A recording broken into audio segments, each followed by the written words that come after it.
આમાં જીવ તો જીવ માઇનોર રિપોર્ટ બધાય કરે. બંદૂકની ગોળી લાગી હોય તો આપણે ન બચીએ, પણ માઇનોર રિપોર્ટ બધાય આમાં રહેનારો કરી શકે એમ હોય છે. પણ એ હારો મંડાતો જ નથી. એ ડાક્ટરની માન્યતામાં હોય છે કે આ શરીર જડ છે, એના ઉપર આપણું ઉપજન નથી, આપણે આ મહેમાન જ થઈ. એક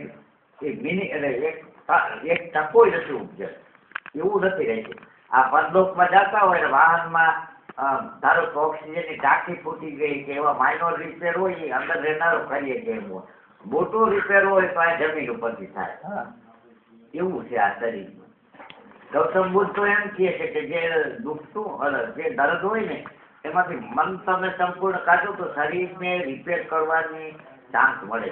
નહીંતર એ શરીર આ દુઃખ સહન કરવામાં જ વપરાઈ જાય છે એની લાયકાત. એટલે તમને જે ભાગમાં દર્દ થયું હોય એને ભૂલતા શીખો ને તો તમે શરીરને મદદ કરો. આ જનાવર કરતા ખાવાનું બંધ કરી દઈએ.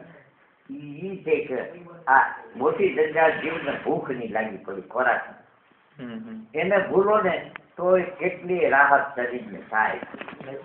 આપણા સિવાયના જનાવર છે ને એને એકેય દવા નથી આવડતી. ખાવાનું બંધ કરી દે. કાંટો ખાય નહીં ને એટલે કાંડી તરત ચિંતા કરે કે કાંઈક માંદો છે, પછી દવાખાને લઈ એનું નિદાન. અને આપણા સિવાયનું કોઈ જનાવર કોઈ દી કોઈ દવા ખાતું જ નથી. એને હરિયાળી પ્રમાણે ખોરાકમાં ફેરફાર કરી નાખે. એને કામ ન હોય એ જેને ભાવે એ દીકરો લઈએ, પણ એ ડાક્ટરની જેમ ભણતર ભણે એમ નહીં. એની કુદરતી બક્ષી હોય. એટલે એના વાળ હોય ને મોટા આગળના એ પારખી જાય છે આપણા વંશમાં નથી ખબર. ઢોરને આમાં રખડવું જંગલમાં જાત જાતના ખડ ખાતા હોય, કેટલાય ખડ ઝેરી હોય. એનાથી તમે થોડા જે ભેગા હાલો છો કે બચાવવું હોય. જનાવરને શું ખાવું એના મોટા ઉપર ઉગેલા વાળ જ કઈ ગયું. કુદરત વાળે કાંઈ નથી રહેતું.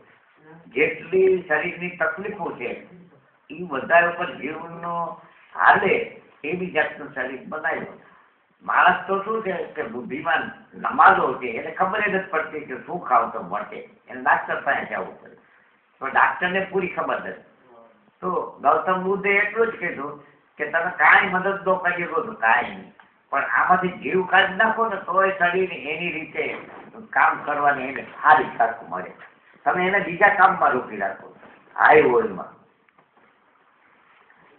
આપણને ઝાડા થયા હોય અને એક કણબી હતો એને હાઈલી બધી ઝાડું કામ અડધી કલાકે જવું પડે.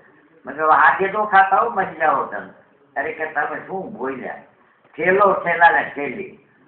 આમાં જે બધી મારા શરીરમાં બરબાદી છે ને એ ઉપરથી નાખું તો જ જાય. હું તો મરી જઈશ તો ખાતો રહીશ કે તો એનો જીવ ઊંધે રસ્તે જતો હતો, મરવાનો દીધો શરીર. બીજે કે હાજો થઈ ગયો. 20 દાડા એને ખાઈ હોય છે ઉપરથી નાખી. બીજા ઠેલા ને ઠેલે તમે કેને શીખડાવો? ખાતા વગર ઝાડા ભલે ત્યાં કરે હું ખાતો નહીં. અને એની થિયરી પ્રમાણે શરીરે મદદ કરીએ મરી જવો જોતો કે મારું ગમે એ થાય હું ખાધા વગર નહીં રહું. અને એના સિદ્ધાંતને વફાદાર હતો એ કે ઉપરથી છેલ્લો આવે તો ઓનું જૂનું જાય ને બગડી ગયેલું. છેલ્લો છેલ્લા છેલ્લે એમ કીધું કે બની જાય તો મારે આમ જ મળવું.